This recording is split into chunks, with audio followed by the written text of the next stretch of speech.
My name is Waffles, and I'm a government whistleblower turned political commentator, and this is the last 24 hours in the news. Today is July 30th, 2025. It is currently 9:56 p.m. Mountain Standard Time. Here are the key U.S. news highlights from the past 24 hours. A Senate effort advances to force DOJ to release Epstein-related files. Democrats are pushing for use of rarely invoked federal law to compel the Justice Department to share grand jury records tied to Epstein investigations, aiming to enhance transparency and oversight. Senator Josh Hawley joins Democrats to support stock trading ban for Congress. A bipartisan coalition advances legislation prohibiting members of Congress from holding individual stocks, addressing a growing ethical concern over insider trading. A Danville, Virginia councilman was set on fire in an office attack. Local official Lee Vogler, I don't know if I'm saying that right, was severely burned by an assailant reportedly motivated by personal grievances. The incident raises concerns about public official security and access. FBI warns of ideological threats. The FBI at DHS issued an advisory pointing to increased threats against judges, election officials, and health workers, especially in politically charged communities ahead of 2026. Policy shifts and institutional power. Two dissenters at the Federal Reserve highlight internal split over rate cuts. Trump-appointed members argued for immediate rate reductions, while Chair Powell emphasized caution. This reflects growing tension inside the Fed over inflation versus economic stimulus. Public trust in federal agencies has dropped significantly. A Pew poll shows a sharp decline in confidence, nearly 9 points, among independents in institutions like the CDC, DOJ, and EPA, signaling perceived political influence and instability. Tariffs risk raising consumer prices on chocolate and building supplies. U.S. trade policy experts warn new duties on cocoa, copper pipes, and Brazilian goods may undermine domestic manufacturers, reduce competitiveness, and inflate everyday costs. Environmental groups sue the EPA over water safety rule delay.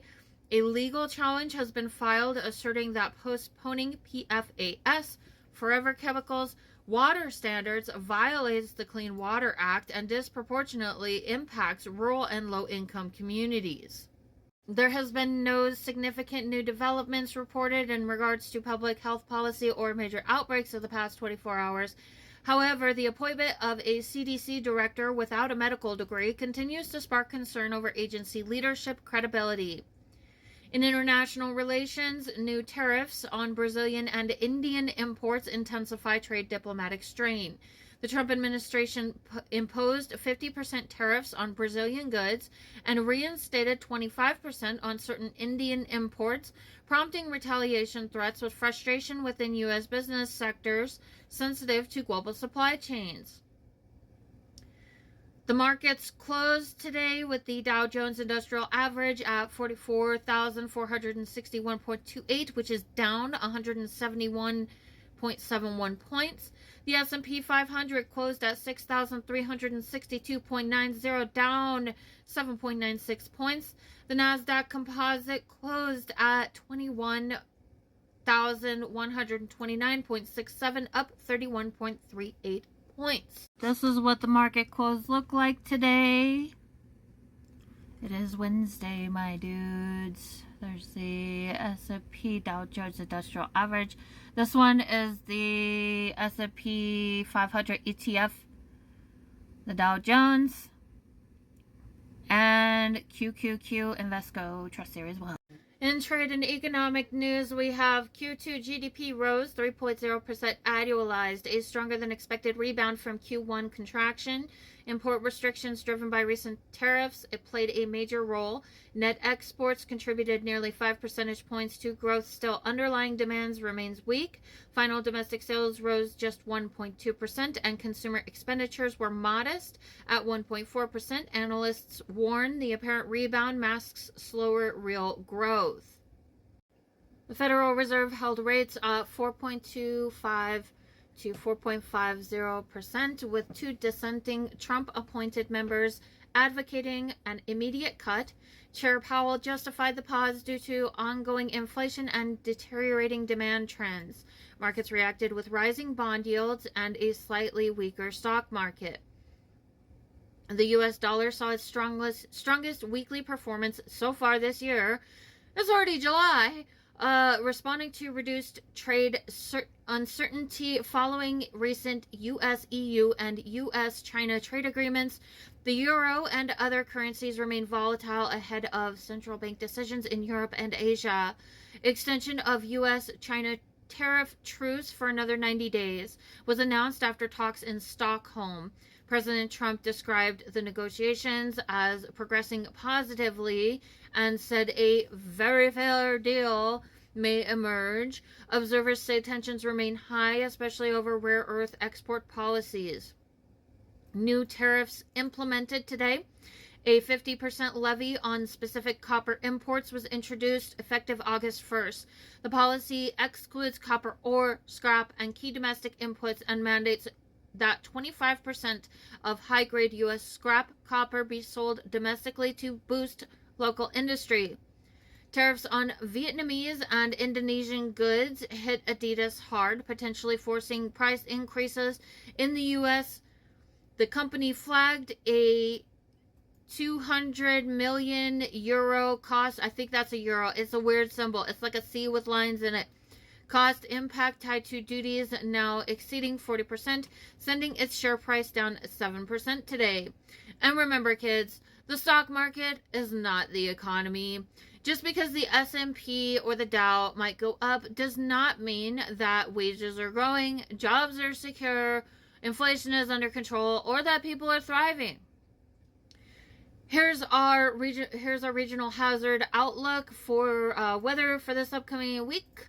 Wednesday, today cloudy with scattered showers and thunderstorms possible. Some storms could bring localized flooding and damaging wind gusts. Continue monitoring local National Weather Service alerts for flash flood warnings. Thursday, afternoon thunderstorms are expected across parts of the southeast. While not widespread, storms could be intense locally with heavy rain and gusty winds. Be cautious driving through storm cells and track updates near coastal zones prone to storms. Central and Midwest regions, a chance of scattered thunderstorms continues Wednesday and Thursday. Some cells may include strong gusts, hail, or brief flash flooding, particularly where storms retrain over some areas. Outdoor activities planned for midday heat, followed by sudden storm development. Western and southwest, the forecast remains generally hot and mostly dry through midweek with no active storm threats. However, subtle shifts in upper level flow may bring isolated afternoon thunder showers into parts of the Mountain West later in the week. Stay alert for storms if traveling on high terrain or near monsoon moisture streams. Storm risk. Expect scattered thunderstorms Wednesday and Thursday across much of the northeast to central U.S. Some thunderstorms may include heavy rain, strong winds, or hail. Heat and humidity. Areas outside the central storm zones will stay humid and warm, especially early in August. While extreme heat alerts haven't appeared in the national forecast yet, localized heat advisories may be issued in southern and interior states soon. Marine and coastal zones. Coastal southeast may face storm-driven wind gusts and choppy seas, especially near Gulf waters. Mariners and beachgoers should monitor local marine forecasts and advisories. Flooding risk. Urban and low-lying areas in storm-prone regions could see brief flash flooding, particularly during thunderstorms that stall or redevelop. Avoid driving through flooded roadways. Here are the top international news highlights from the past 24 hours. Gaza and Middle East ceasefires, aid, and famine. Israel declared a 10-hour daily ceasefire in Gaza running from 10 a.m. to 8 p.m. today, intended to allow humanitarian aid into Gaza City. Deir al-Balah and surrounding areas. UN relief agencies, however, warned that aid remains severely insufficient. Meanwhile, at least 36 Palestinians, including newborns and a pregnant woman, were killed in recent strikes, even while awaiting assistance. Canada, to recognize a Palestinian state. Canada announces plans to formally recognize a Palestinian state in September. Joining France and the UK, the move aims to pressure Israel over humanitarian concerns in Gaza. Canadian officials cited worsening starvation and the diminishing prospects for a two-state solution. U.S. sanctions on Iran shipping network targeted. The U.S. Treasury placed new sanctions on over 115 Iran-linked individuals, firms, and vessels, including significant maritime assets, as part of an intensified maximum pressure campaign. The measures follow recent U.S. airstrikes on Iran-backed militia sites. Trade and market ripples, tariffs, and oil. Trump imposed a 50% tariff on Brazilian goods, excluding sectors like aircraft and energy. Previously announced new duties on copper and Indian imports also took effect. These measures sent copper prices tumbling and added volatility to financial markets. Global markets and currency shifts. Global equity markets held steady while the dollar posted its strongest weekly gain of 2025, supported by fading trade uncertainty and higher treasury yields. Investors are bracing for Fed commentary following today's rate hold. My name is Waffles, and this has been the past 24 hours in the news. It is 10:29 p.m. Mountain Standard Time. Today is July 30th, 2025. So the Olympics is great. And Johnny, for the others, you know, the World Cup, Johnny is the head of it. We had our top people, Wasserman. They all came in on the Olympics, and then I saw Johnny. And we got the World Cup, too. And, you know, it's only because they rigged the election that I'll be your president representing you there. You know, I got both of them. I got the Olympics, and I got the World Cup. And I said, you know, it's too bad. One was in 2026 and the other was in 2028. And I said, I won't be there. I won't be your president.